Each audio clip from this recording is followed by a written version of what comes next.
Good afternoon, everybody. I'm Sasha Widmeyer, and I have the honor to chair this panel on EU and Turkey. I'm instructed to be very exact in my time management, and we are a bit late, so and we'll finish at 4 o'clock, so please no long speeches. Part of this discussion is clearing up the relationship between EU and Turkey and answer where do we see Turkey in a decade or two. Is this going to be a full membership, or will it be a long process that will go on and end in a kind of special relationship, strategic partnership? And of course, the other issue, how important is EU for Turkey, and maybe even more important, how important is Turkey for EU? Just a couple of observations to begin with. Turkey is currently a central issue. With Syria war looming, this large country with very ambitious foreign policy, multidimensional foreign policy, a self-declared bridge between Europe and Asia, military colossus, also geopolitically, geostrategically very important. This Turkey is the key. Syria is just another reminder how crucial the neighboring Turkey is. Europe cannot think about its foreign policy without taking into account Turkey. And further, Europe cannot think about foreign policy without having Turkey aboard. So, to put it plainly, Turkey is an asset. Let me remind you of a very long, frustrating relationship between EU and Turkey. The Islamic democracy was offered the prospect of membership in '63 and is officially in European waiting room from '99. And this country is interrogating European identity. When Europeans think about Turkey, and speak about Turkey, they actually speak about themselves, about their identity, and about their fears. Because in imagination of many Europeans, Turkey is a substitute for modern Africa. So when they look at the map, they actually see history, the fall of Constantinople. Dutch political philosopher Luc van Middelaar reflects in his book The Passage on Europe on a border of Europe and non-European countries. And I quote, "In 1648, all European princes and heads of state sent representatives to the Congress of Westphalia, except the English king, the Muscovite Tsar, and the Ottoman Sultan. A century and a half later, in Vienna, England and Russia came to the table, and they played leading roles. But Turkey remained dubious case for centuries." End of quote. So boundary between European and non-European is decided by politics. Belonging to Europe is a matter of will, of permission. So Turkey's membership is definitely one of the most important European questions. So where do we go from here? Ladies and gentlemen, let me present the panelists. On my right, retired Ambassador Murat Bilhan, Director of Foreign Policy Platform at Istanbul University. Mr. Gergerli Pröle, he comes from Hungarian Foreign Ministry. He's a Deputy Secretary. On my right, Slovenian Minister of Defense, Roman Jakic.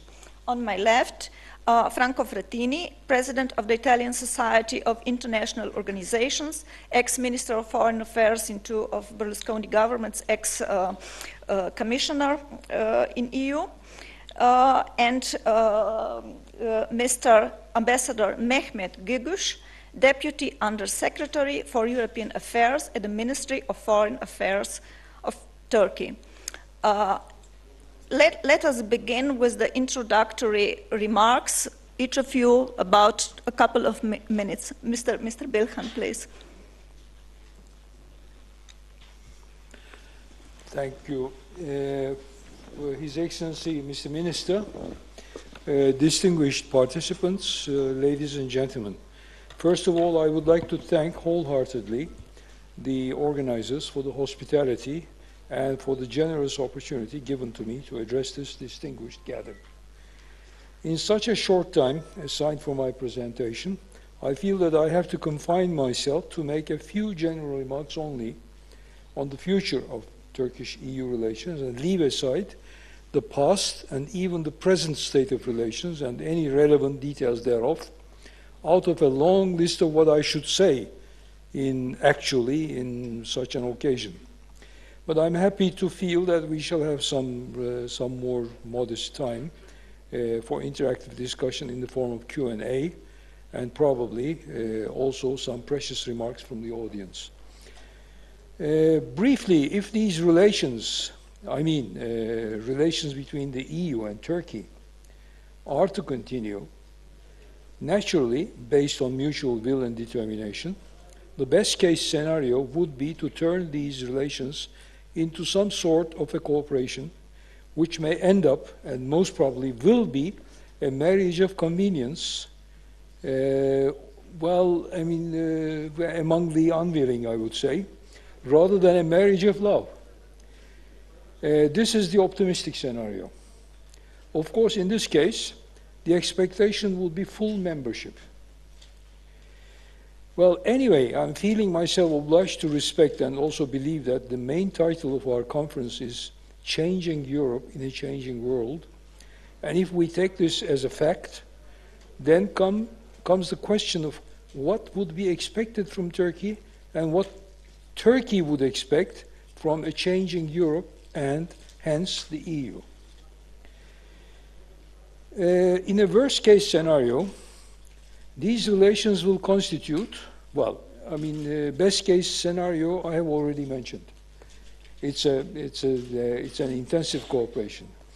In a worst case scenario, these relations will constitute, or rather turn into, a forced cooperation among the unwilling, and this result will be inevitable and indispensable due to mutual requirements and interests. Because none of the parties has the luxury of denying the existence and influence of the other and possible benefits and advantages to be derived from cooperation. Any other kind of relationship could be expected somewhere in between these two extremes. And the sort of cooperation could be in the form of selected fields of interest, such as energy security or military cooperation of some sort, etc. Both parties seem to be tired of walking around for over 50 years since 1963, reaching nowhere with their public opinions looking more and more apart for other directions, expecting nothing special in the foreseeable future from each other. No sentimental rapprochement or even proximity, no immediate priorities or interests visible in the vicinity. The public opinion polls in Turkey during the last 3 years show a sharp distancing, decline, and a downward trend of support for membership, which I guess presently to be well under 30 to 40%. And even I lost my interest in the Eurobarometer reports. This is in contrast to the official attitudes of Turkish governments, in plural, including the present one, who have announced time and again that membership is Turkey's strategic preference. The reasons are manifold. I may discuss these with the interested participants if they so desire when time is available. But here comes the big question. Keeping in view all the circumstances, it is more than obvious that breaking off totally would be detrimental to Turkish interests, and if not to that extent, Europe will also be a loser in such a case. So it is beyond my imagination that this will happen. Then what? Will it continue like business as usual? I expect probably a little more than that. I mean that Turkey cannot afford to be off the road towards west and go to another direction altogether. Although the authorities say when they are angry that they have alternatives, fallback positions, a plan B or Ankara criteria instead of Copenhagen criteria, etc. But I think only in rhetoric.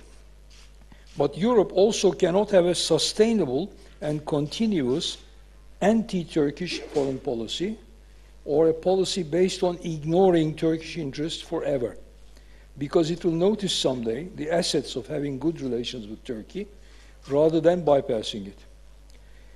Well, at the end of the day, Europe will need this geography with its people and wealth on it, whether it is called Turkey or Patagonia.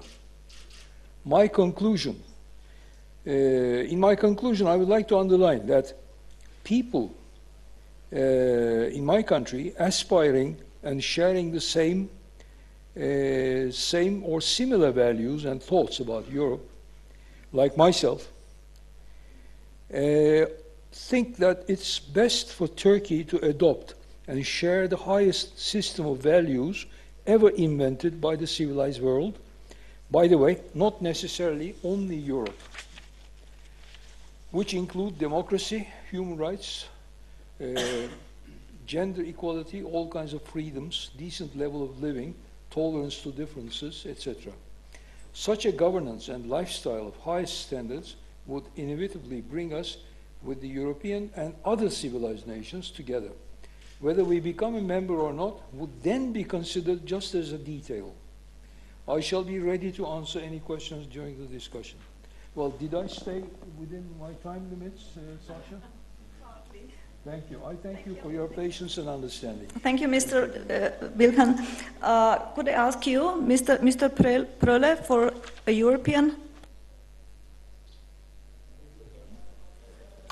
Next speaker. Thank you.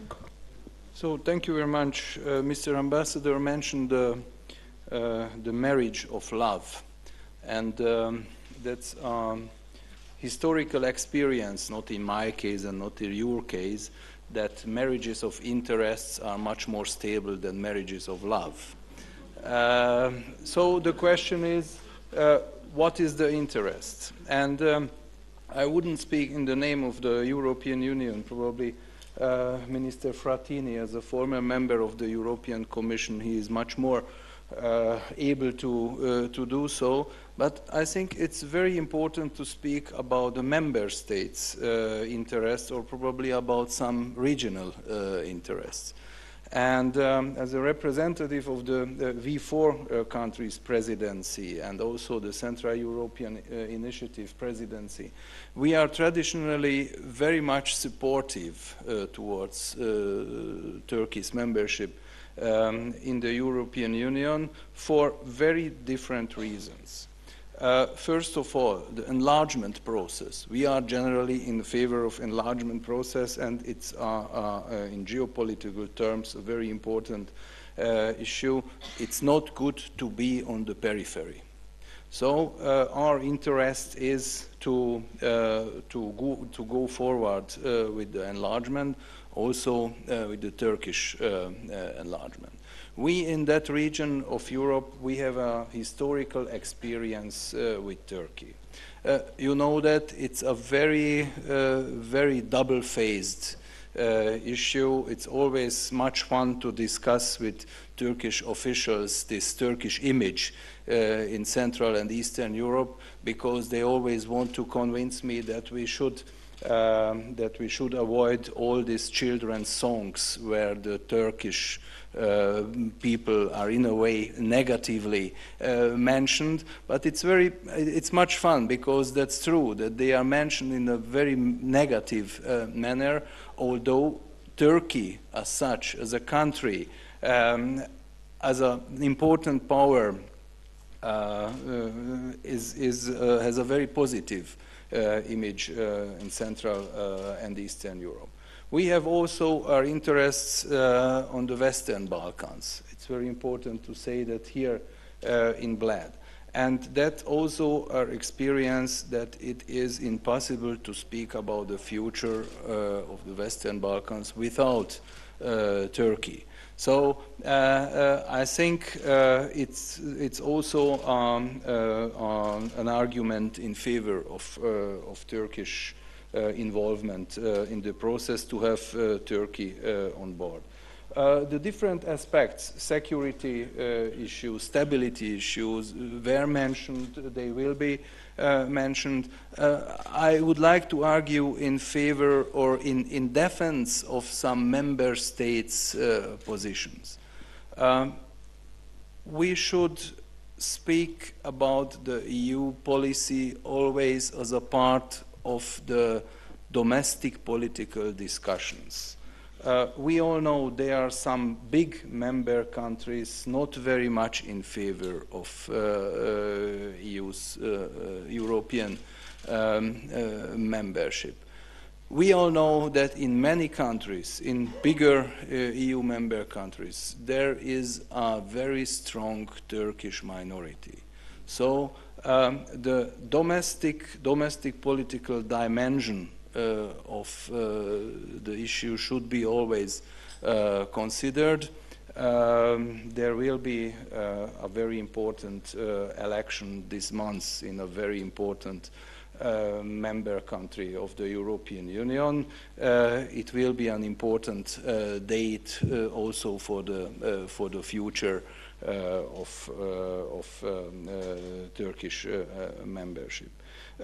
Finally, ladies and gentlemen, I think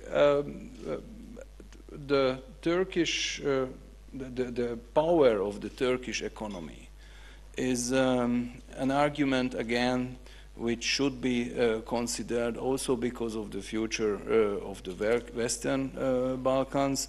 I would like to underline the importance of Turkish investments in the region, the importance of the Turkish infrastructure development, because the EU is not able to cover everything. And we need a clear strategy for infrastructure development in this region. We need a clear view on that, and in cooperation with Turkey it would be much easier than without it. Thank you very much. Let's hear Slovenian perspective, since Slovenia is very much in favor of Turkey membership. I see a very long text. Mr. Jakic, please make it short. Thank you very much. Due to the fact that we started to talk about the love, I must make a statement that I'm 30 years with my wife because of love, because in the secondary school we did not have interest to stay together. But anyhow, it is my pleasure and honor to be with you here, and it is a very important topic, the fact that the discussion on Turkey is high on the agenda of quite a lot of regional and international forums, includes the EU speaks for itself. So Turkey indeed is growing economic and diplomatic power. Yeah, this is for the, enlightened. But I'm pleased to be able to welcome the recent opening of the new chapter in negotiation 2022 and the resumption of the accession talks between the EU and Turkey. From the past and the present statements, you can conclude that I am a friend of Turkey and an advocate for its EU membership, and so it's my country, Slovenia. Based on strategic partnership between Slovenia and Turkey, our relations lies on a strong bonds of alliance, friendship, mutual trust and common perspectives on a wide range of international issues. We are a partner and ally in a number of global and regional international organizations, including the North Atlantic Treaty one. So today's security challenges are far too complex and global to allow working alone in addressing them efficiently and normally successfully. Both the EU and Turkey will need partners in that, hence the need for their close relations, better cooperation, hopefully membership, resulting from the need for renewed dynamism in talks. The EU's decision to resume them followed a number of positive developments recently, which took a subsequent blow over the Gezi Park.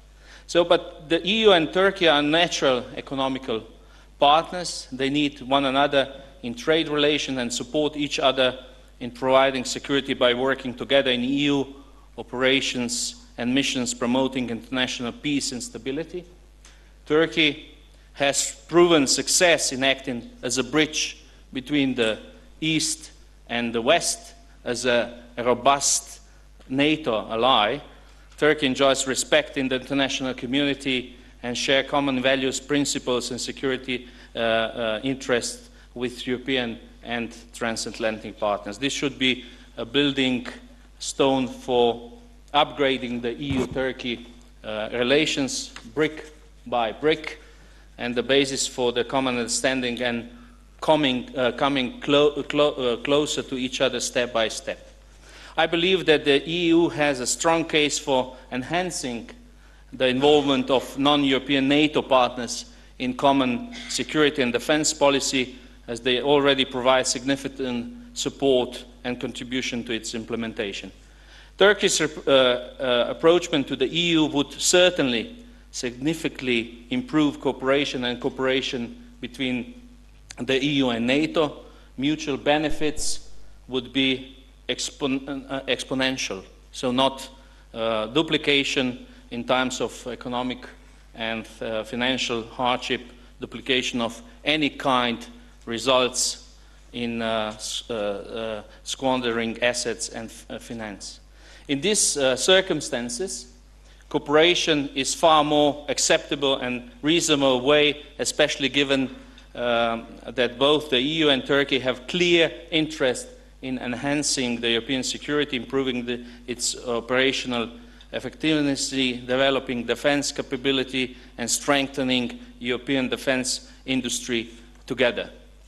But normally, there are also common rules in the EU for everybody to respect, member states, but also candidates and partners in cooperation. So accession is a reform and conditional-based process which is first and foremost beneficiary for the partners.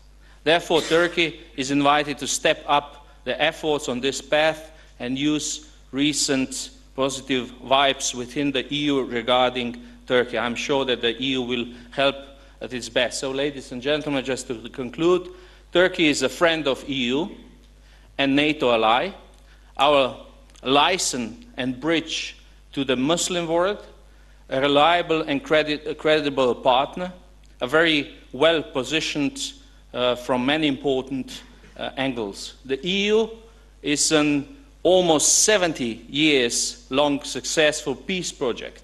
So let's not miss the opportunity to improve the relevance and credibility of the EU, the bonds of partnership with the Turkey, which have to strengthen and nourish. Therefore, the answer to where to go from here is clear, towards a common future.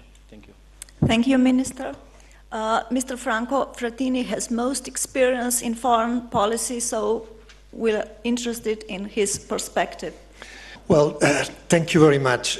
I said so many times how is my position about Turkish accession that I just repeat 3 assumptions, and then I'll leave to the rest of our discussion the possibility to further elaborate on this concept.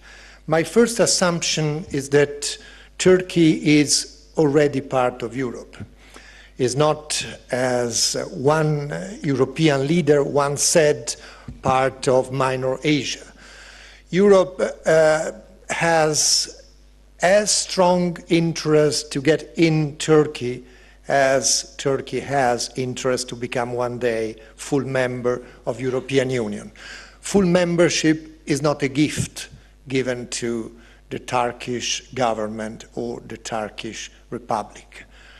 It coincides with a common interest. This is my first assumption.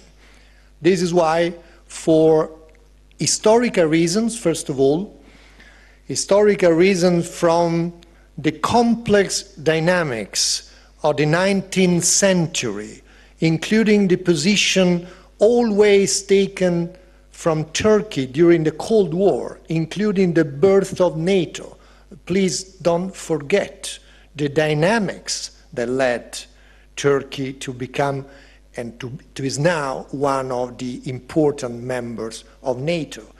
Then in the 90s, the contribution to the first very dramatic phase of stabilization in Western Balkans. Please don't forget the role Turkey has been playing on that.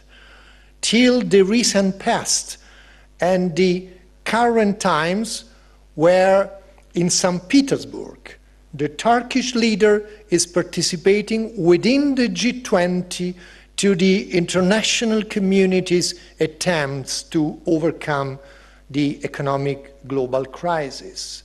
These reasons are one first argument to repeat once again what is my opinion. I don't see the integration, European integration business finished until Turkey will be not a full member of EU. But I'm very pragmatic. I know perfectly, having been many years foreign minister and vice president of the European Commission, that Europe is divided.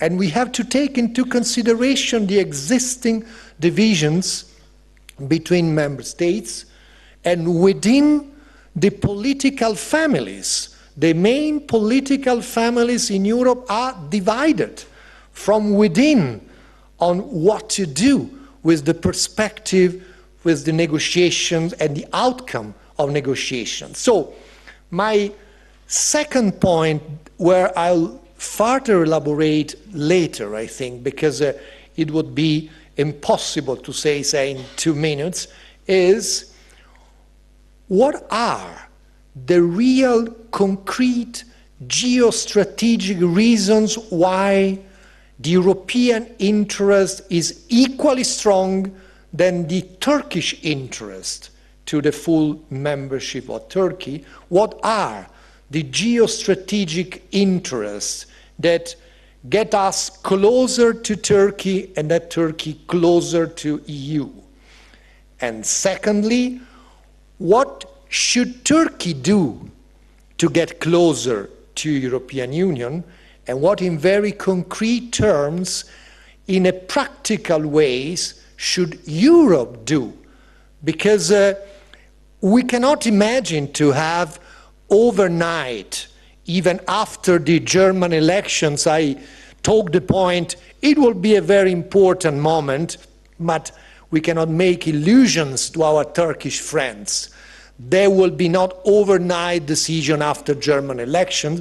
It will take time. But in the meantime, what is absolutely wrong is to stay inactive in terms of solidarity, in terms of tangible action that don't require so big vision about the future, but require a practical goodwill.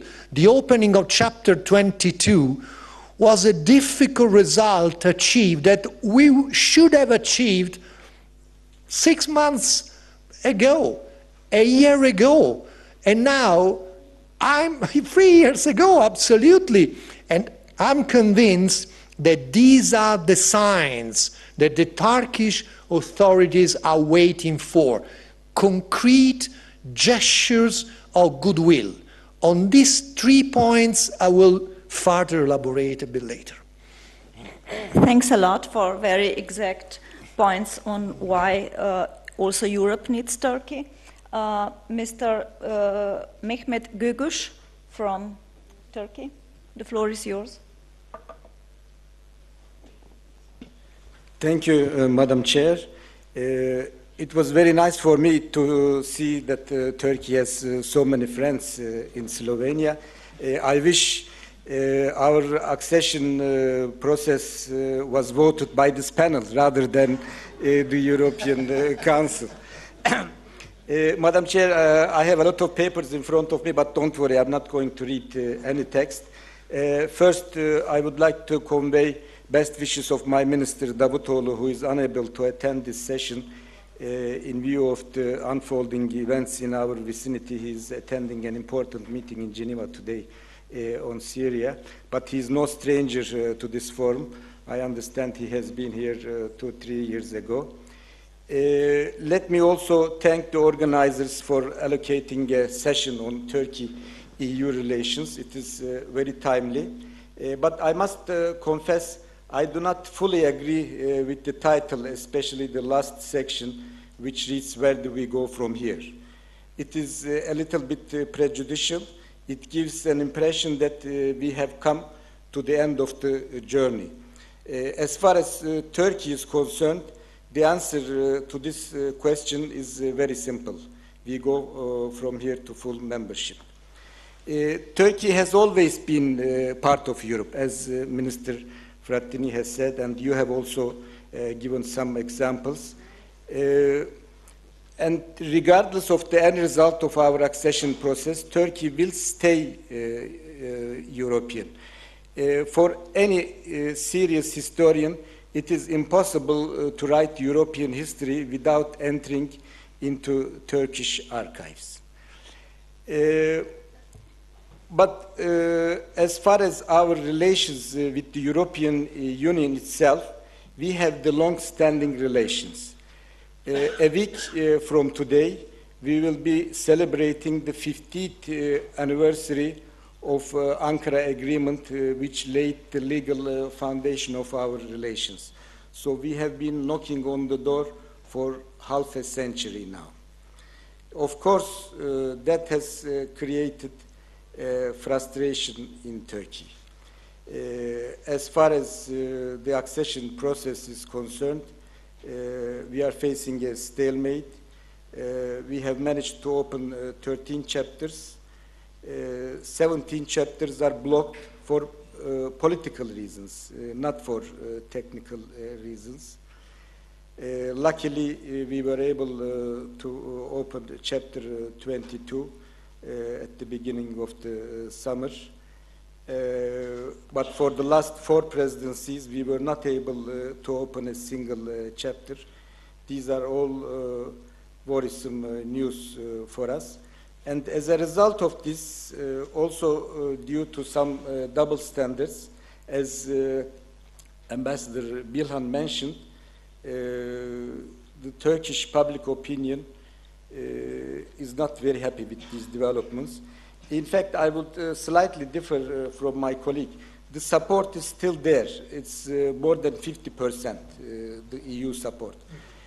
But the belief in the end result has come to 14%. This is very worrisome.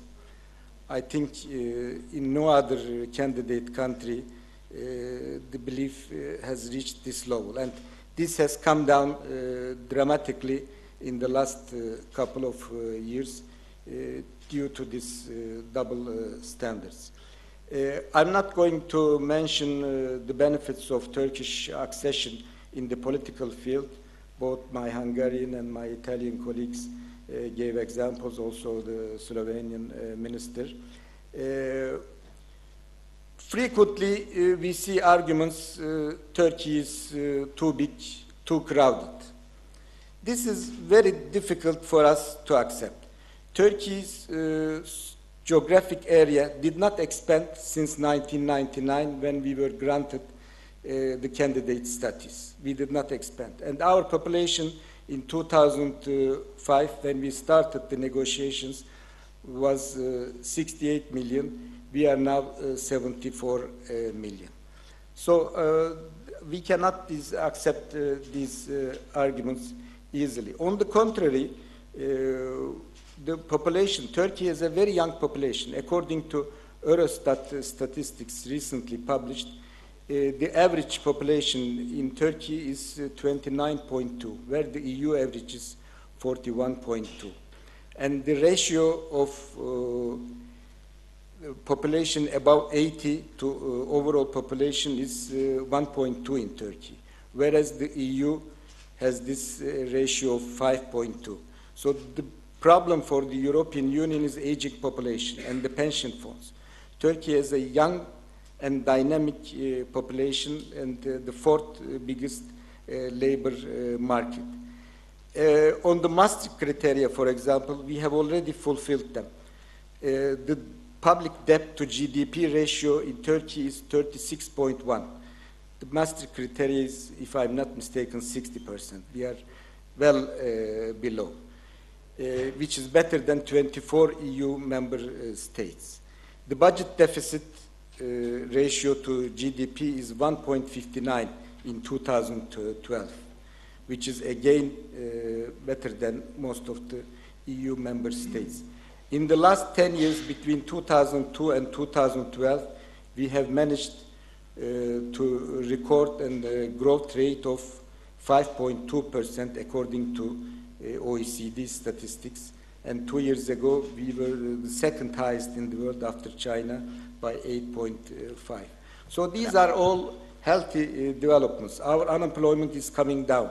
Last year, we managed to create... Mr. Gugus, I would like to go with discussion.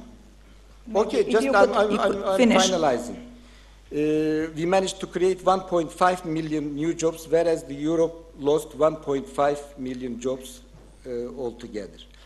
Just one last sentence. Yesterday, during the discussion, there were some references to Turkey. Even Turkey manages to fulfill all the criteria, there will be a question mark. This is unacceptable for us. We want equal treatment, nothing less, nothing more. Thank you, sir. I would like us to go on with the question, can Europe have its foreign policy without Turkey? Who would like to tackle? Maybe Mr. Frattini? Yes. This is exactly one of the points that I had left before in my introduction, and it is related to the geostrategic reasons why Europe needs Turkey as much as Turkey needs Europe.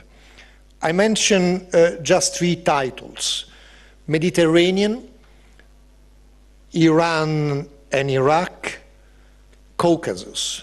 In these three scenarios, I think it's not possible to have a real powerful foreign European policy without Turkey. We have been working hard in the recent past to try to create a European vision for Mediterranean.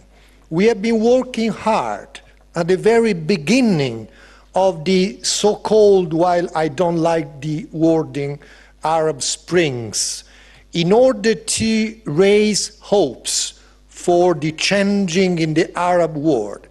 I was in Cairo at the very beginning of 2011 when Prime Minister Erdogan made a famous speech speaking before the Muslim Brothers.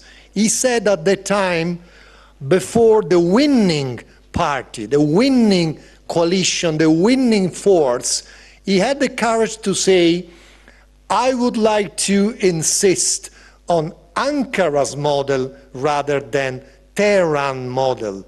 He was accused, he was contested by Muslim Brothers, and now the political Islam of Muslim Brothers failed, exactly because trying to turn into Islamist.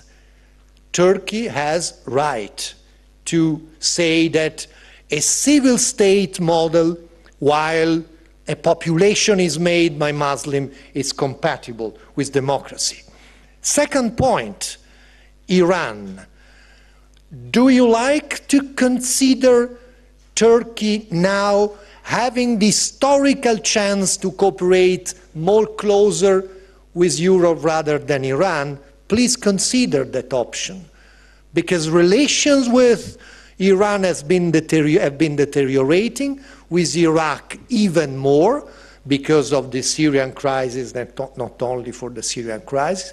We should immediately take that opportunity to avoid falling in the situation I remember very well 3-4 years ago, when there was the concrete risk, Turkey turning to the east and to Iran rather than a cooperation with the West. Third scenario, Caucasus. Let's not forget frozen conflicts. Let's not forget the failure of Europe to try to solve the crisis in Caucasus. How is it possible to address these issues without having Turkey on board? In my next intervention, I will say few words about what Europe should do to meet some of the important expectations, but I wanted to stress that we cannot have a real strong Mediterranean European policy if we don't consider that Turkey can be, should be, is already a key player strengthening Europe, not weakening Europe. When I said publicly during a great gathering of Jewish association in Washington, what Turkey should do is to try to normalize again relations with Israel. Fortunately, then it happened for the initiative of Prime Minister of Israel and Prime Minister of Turkey. This is an added value for strengthening our position in favor of democracy in Middle East, avoiding confrontation between these two players in Middle East and trying reconciliation. These are just titles and examples that are, to me, valid arguments. Thank you, sir. Minister Jakic. I fully agree what Minister Frattini said in that respect. I also wanted in the first statement to, let's say, to show how important is having the Turkey in the European Union from the security point of view. And I'm very glad that Turkey is the member of NATO in that respect. Also, when we are discussing the security issues in the region and in those spots where we have a big problems. But on the other hand, if I spoke before as the Minister of Defense, I would also like to express my political views on this. I'm afraid that in one moment Turkey could change mind concerning the membership in the EU. That will be a time of truth, and the EU will realize, at least those who are on the division lines. Mr. Frattini said we have division in the EU. Those will realize how big mistake we've done not let them in. I'm not advocating that the member state should enter the European Union without fulfilling the criteria, and that's why we have the key. But I completely agree with those that we should, in the European Union, cannot have the double criteria. So we should avoid the double criteria concerning the EU. And what is the paradoxical is that we are talking about the bridge between West and East, between the Christian world and the Muslim world, but on the same time the division, political division, is on that line. I mean, the political division is because the conservative politics in the European Union are afraid, related to their fear, ununderstandable fear that a Muslim state will penetrate to the Christian world. And this is, for me, as the liberal, social liberal person, unacceptable. I can understand the others, that they are not fulfilling some criteria which they should fulfill criteria, like we passed in Slovenia, but I cannot understand this. So it is not just a security point of view, but in these days it is a big issue, but I'm afraid that in one moment Turkey will say no to European Union, and they will go on their own. Thank you. Very briefly, Mr. Perele. Thank you very much. Sometimes we can have the impression that we are talking about Turkey's membership as an intellectual construction. And of course we have very good arguments pro and contra, but we shouldn't forget that we are in the EU a community of democratic countries. So we have the voters. We have the people there, whether in Germany or in Austria or in France, Great Britain, wherever. We have to convince them. And there is always a very good argumentation in favor of some stability interests, strategic whatever future, stability, and so on and so on. But still, there is a confusion in the European argumentation. On the one hand, we are talking about the community of values and the Jewish Christian roots of the European integration. And on the other hand, we try to convince the voters that the moderate Islam could be a part of these European values.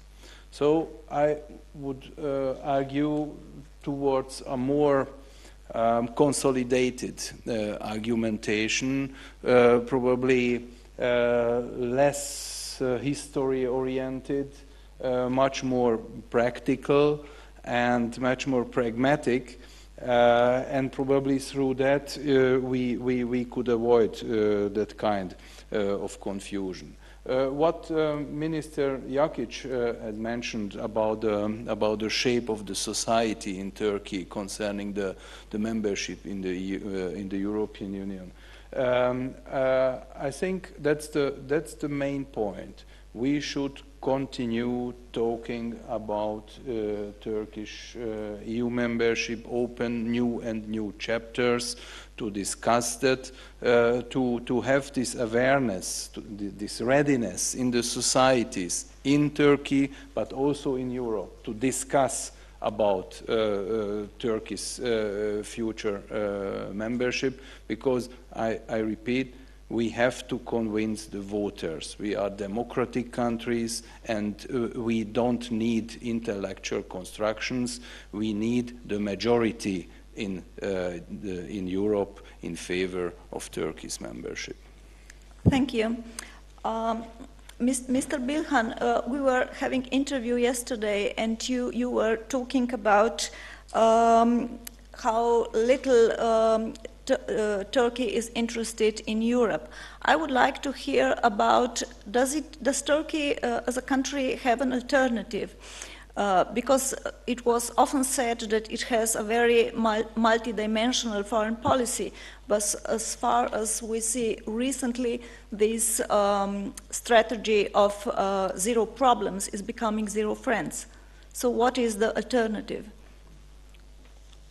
Thank you very much. In fact, there's much to say about this. In fact, the Turkish foreign, in order to understand the meaning of Turkish foreign policy, we should first see the geopolitical location of Turkey. In this location, Turkey is obliged to follow a policy, multi-dimensional foreign policy. That's an obligation of Turkish decision makers. And without that, Turkey cannot determine with a one-dimensional or unidimensional foreign policy. This is not only the philosophy, but also geopolitical obligation of Turkey. Now, this is unlike, of course, just not to give any resemblances with for instance, the Southeastern European or Balkan countries. There's no resemblance, because in that sense, of course, historically we are tied, and sentimentally we are tied to the Balkans, but the problem is that we are different in the sense that we have different dimensions in our geopolitics, location. Now, Turkey cannot afford to neglect its Middle East dimension, Near East dimension, Black Sea dimension, Caucasus dimension, European dimension, Asian dimension, Mediterranean dimension, and all these. Now, all these points are equally important for Turkish security, welfare, and a prosperous set of political, internal as well as external political rules. So Turkey needs to observe all these dimensions. Now, has this been followed properly? No, it was not. I want to say that I'm making a self-criticism now. In the past, after the Second World War, Turkey has had to obtain and achieve a unidimensional foreign policy. It had to adopt it because it was under the strain of Soviet threat after the Second World War. And therefore, it needed some kind of protective umbrella. And it needed to be shielded by NATO and the Western assistance and support. So the conditions have created that Turkey was, in a way, totally adopted a policy attached to the West only. Now, this was wrong, in a way. This was mischievous, because then Turkey neglected the other dimensions, which I've mentioned to you. Now, it seems to, because the conditions are forcing Turkey again, this time, to turn to the East. And this is also a trap for Turkey. It's a minefield. So Turkey should determine on a strategy which should not neglect and simultaneously observe all the dimensions at the same time. Is it done? Is it being done? Well, I'm afraid still I'm critic of that, because still the main dimension, or primus inter pares among all these dimensions, is the East now.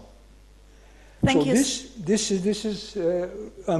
I would like to underline, that Turkey is in danger in that. So the EU, with wise people, should understand that and give a helping hand, a friendly hand to Turkey, which they had not given during all these half a century.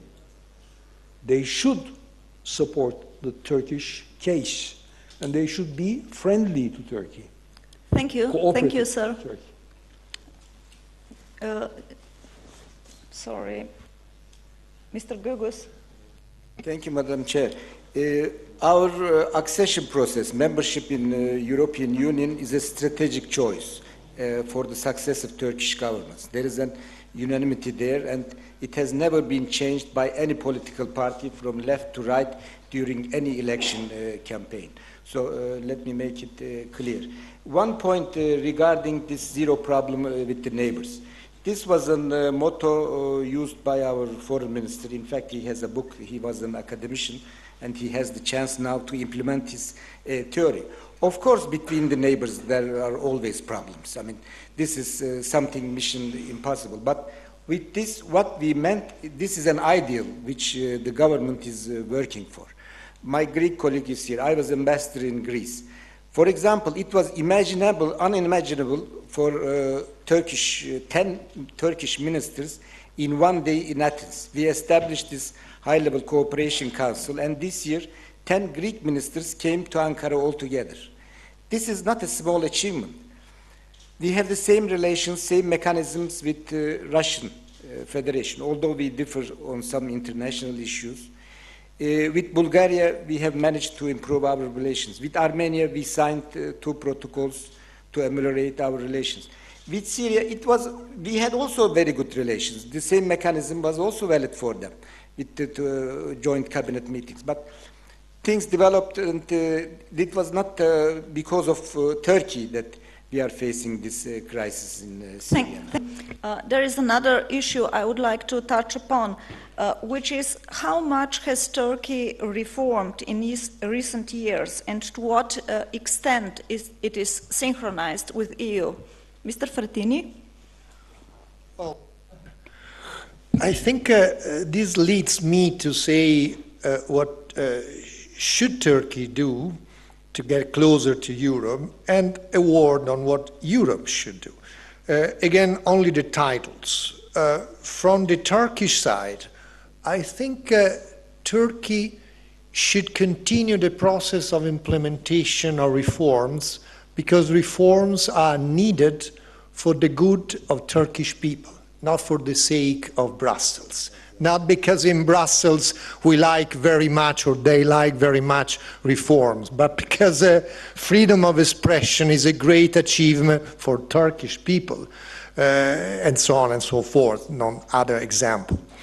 Turkish government should continue with the perception that the public opinion is getting a benefit from what has been achieved, not because it is an imposition, but because it is a decision corresponding to the good of people.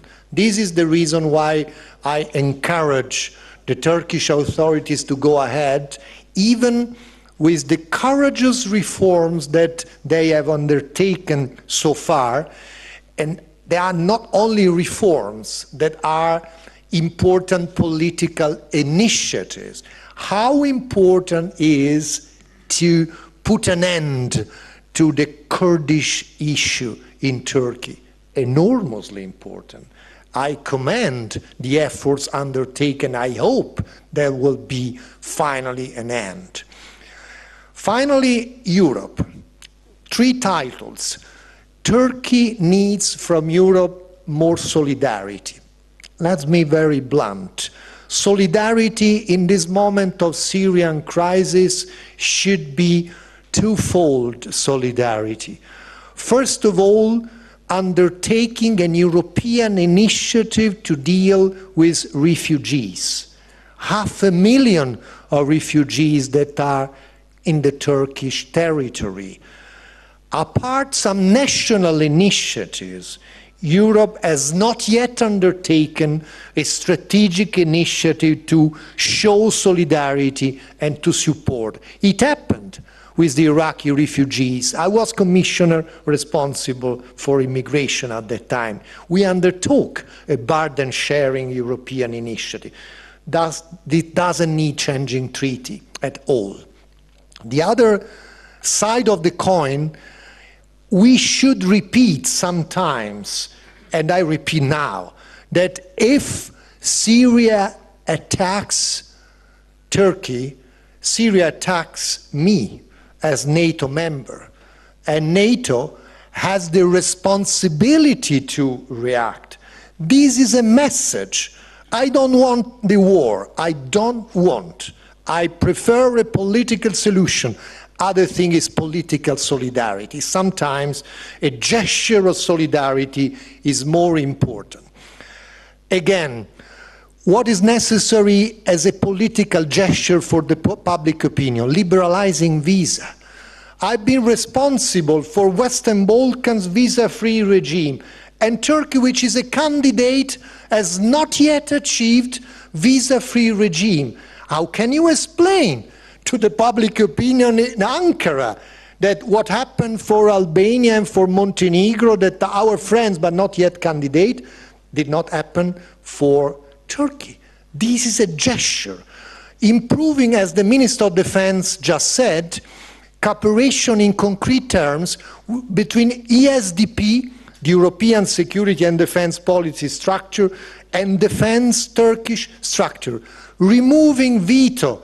Our friends in Cyprus have to understand it's not possible to continue with this kind of veto, preventing, strengthening European security and NATO-EU cooperation because of this. And finally, very final point, you will remember, maybe I remember, I was foreign minister already in 2002.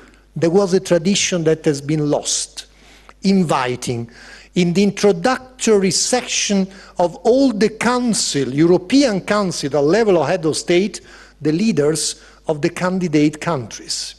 This tradition has been lost. I understand it's a gesture.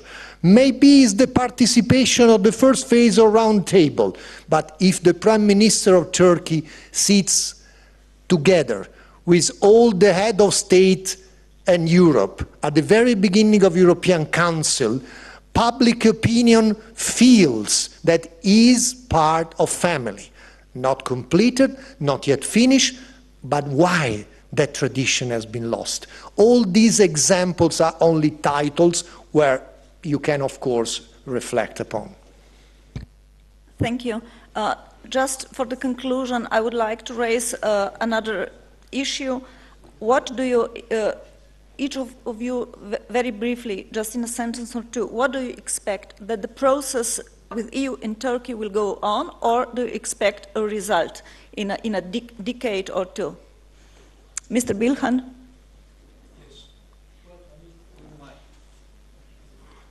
Very quickly, because we have to also have time for a couple of questions from the audience. Well, I mean, I just take this question as to complement what I said before. I mean, in fact, the accession process of Turkey is a desirable process, but for me, it's not realistic. That's the point. It's a desirable thing, and I'm sure many European allies and partners are desiring it also. Because not only for interests maybe, because there are people in Europe whom I have met for my professional career, very sympathetic to my country also. I mean, this is something which I adore and I enjoyed and I appreciated. The only problem is that they have never turned from rhetoric into action. Thank you. Mr. Prule, a result or a process?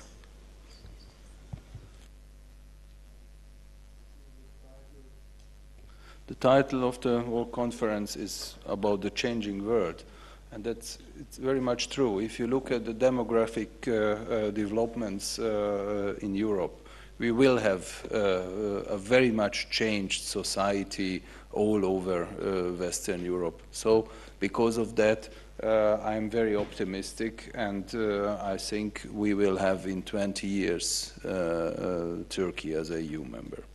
Thank you. Mr. Jakit? I'm optimist, always.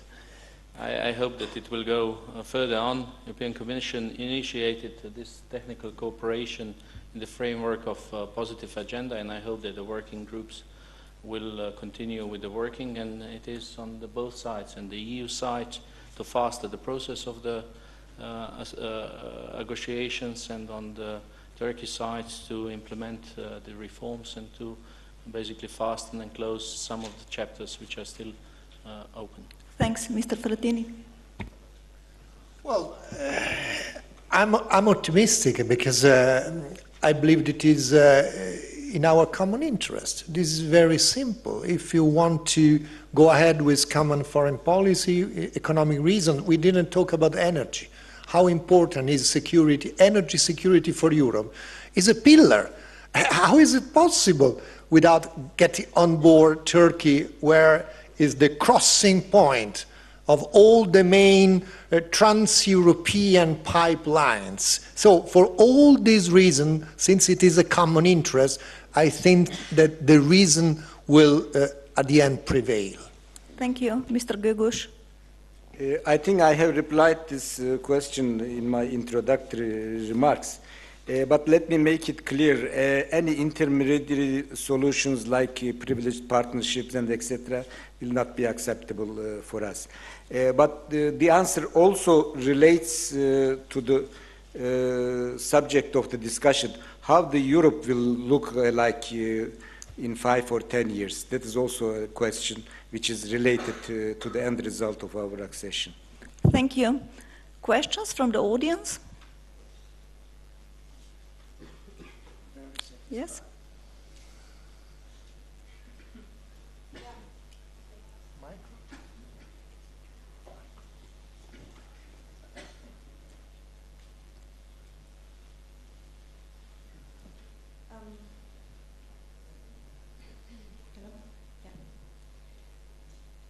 I'm very happy that we have among us today as a panelist the former Vice President of the European Commission, and as I have been myself working for several years for the European People's Party in Brussels, I would like you, and as you already announced, to hear from you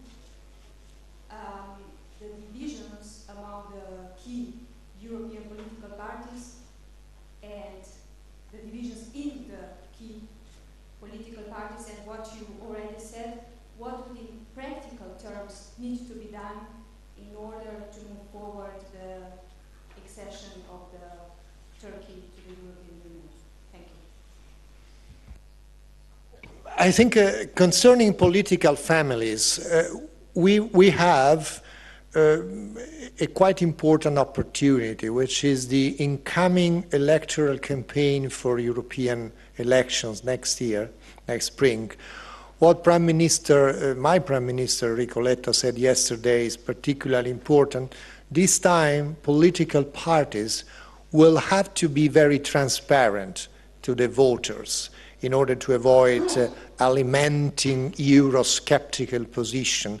And one of the key points is, do we want really a common European foreign policy? If yes, we have to finally discuss about what is possible to do now. I made just some examples that don't require tremendously difficult political decision. Let's go ahead step by step. In political parties, the problem is the following.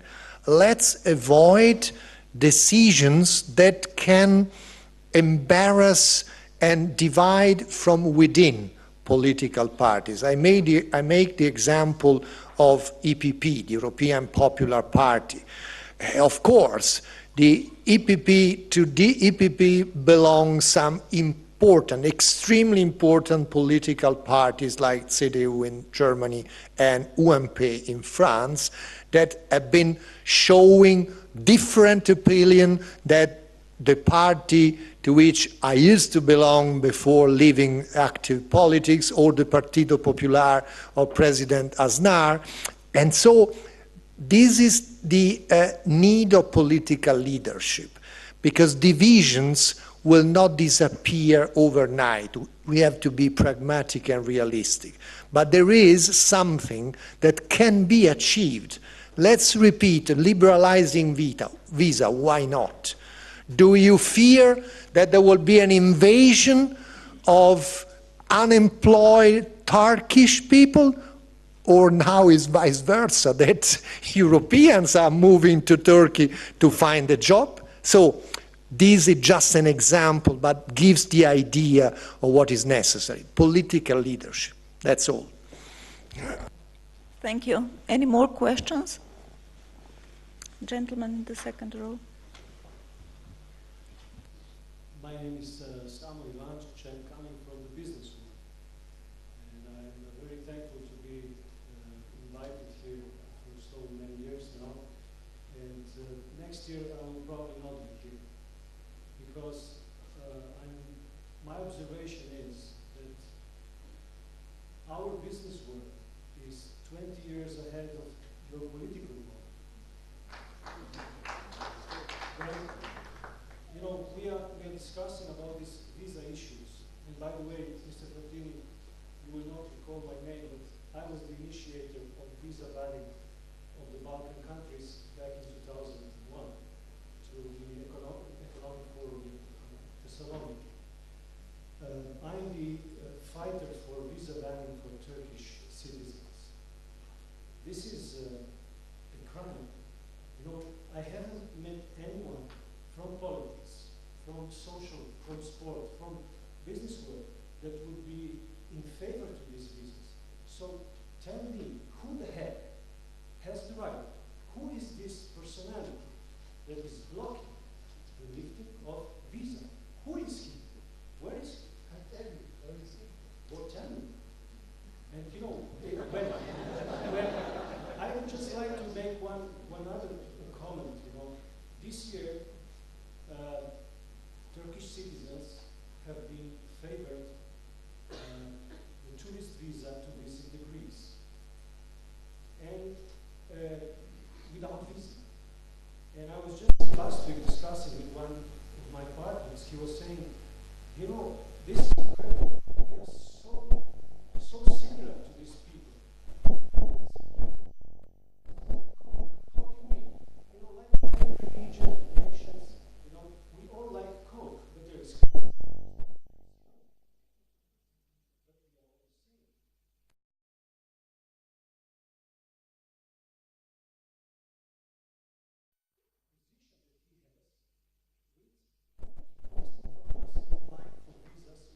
absolutely no need for such a crap.